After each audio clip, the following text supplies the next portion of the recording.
first system of codified law was established in Mesopotamia by Hammurabi.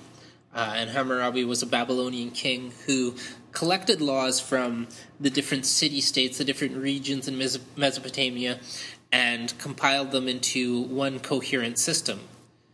The Code of Hammurabi was based largely on retribution. If one commoner pokes out the eye of another commoner, they will have their eye poked out as well. And this is where the phrase, an eye for an eye, comes from. The punishments prescribed by the Code of Hammurabi were often harsh, and they often called for capital punishment, or the death penalty. So the punishments prescribed by the Code of Hammurabi were usually based on retribution, but it wasn't always equal retribution. The punishment really depended on where you found yourself on the social ladder. Free commoners were the most numerous class in Mesopotamia and in all early civilizations.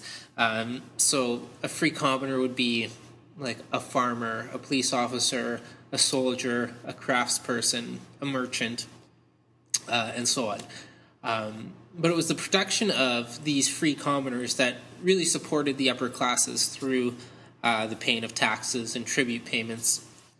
And at the bottom of all social hierarchies in early civilizations were slaves. And in Mesopotamia, slaves were prisoners of war, people that owed debts that they couldn't pay, and criminals. And here you see a list of the social order in Mesopotamia. Now, if a commoner did harm to an elite, the commoner would most likely be put to death.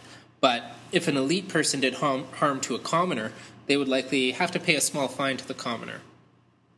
The Code of Hammurabi was also extremely patriarchal.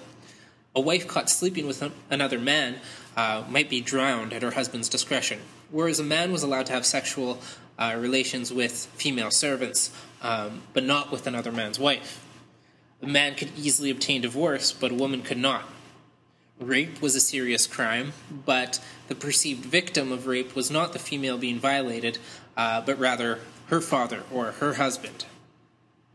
And in Mesopotamia, women were divided into two categories, what they referred to as respectable women, and these women were under the control of one man and required to be veiled outside the home, and non-respectable women, and these were slaves and prostitutes, and they were forbidden to be veiled outside the home. But patriarchy was not the same everywhere. It seems as though Egypt granted women more opportunities than other early civilizations. Women were recognized as legal equals to men, could initiate divorce, make their own wills, and could sign their own marriage contracts. In really rare instances, women rose to positions of great power in Egypt, and Egypt's most famous queen, Hatshepsut, ruled as pharaoh. But she was often portrayed in statues and arts in male clothing with facial hair. In the next section of the podcast, we'll talk about two more early civilizations, China and the Indus Valley.